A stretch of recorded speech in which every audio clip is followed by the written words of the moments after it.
Dr. Chris Miller here. I thought I'd share with you some really cool acupuncture or acupressure points that you can do on your own. They're very effective. You can do them on your friends and family. We use them in the clinic every day at reducing stress and anxiety. These acupuncture points stimulate what we call your parasympathetic nervous system, which is your rest and digest nervous system and tends to be underactivated. On the other hand, you've got your sympathetic nervous system, your fight or flight nervous system, which tends to be overstimulated or overdominant. There needs to be a balance and harmony between the two.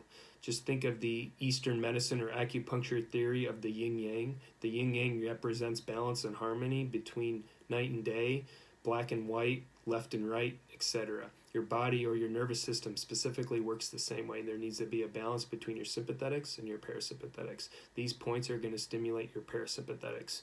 We call them Buddhist Triangle because when you connect them, it makes a triangle. They're located on your wrist. You can stimulate these points using your finger, using a ballpoint pen, a laser, an acupuncture needle. It doesn't matter. What matters is the intent and the purpose of what you're trying to do. So these are located on the wrist. Like I said, you connect them, it makes a triangle. We call it Buddhas or the Golden Triangle. First, you've got lung 9. Lung 9 is located on the, so let's go over the wrist creases. So when you bend the wrist, you've got 2 creases. If you can see here, you've got a distal wrist crease, which we call, those where the points are, these points are located specifically. Then you have the transverse wrist crease just above it. We're going to be looking at the distal wrist crease. So when you bend the wrist, you've got lung 9 located on the distal wrist crease, just in from the tendon of the thumb. You'll see it there. That's where lung 9 is. Lung 9 is a tonification point for the lung.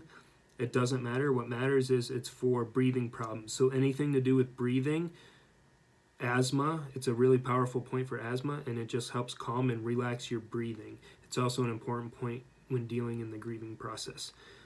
When you go over from lung 9 on the distal wrist crease, you've got heart 7. Heart 7 is a calming point. It's called your Valium Point. It's located on the pinky side, just inside from the pinky tendon on the distal wrist crease. So like I said, it's the Valium Point.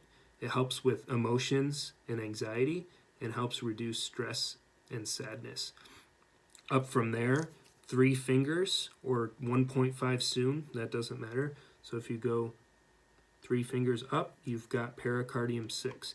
Pericardium 6 is located between the 2 tendons here of the wrist. Most people have 2 tendons. If you're unfortunate and you only have one of those tendons, just go to the thumb side of the tendon and you'll find Pericardium 6. Pericardium 6 is another calming point. It's a digestion point, and it's a very common and popular point used for nausea. You guys have all seen those magnetic wristbands that everybody says. Those bands actually stimulate Pericardium 6 by using a magnet. So these are your Golden Triangle acupuncture points located on the wrist. Use a finger, use a thumb, use a ballpoint pen, it doesn't matter. Hope those help and reduce and calm your stress.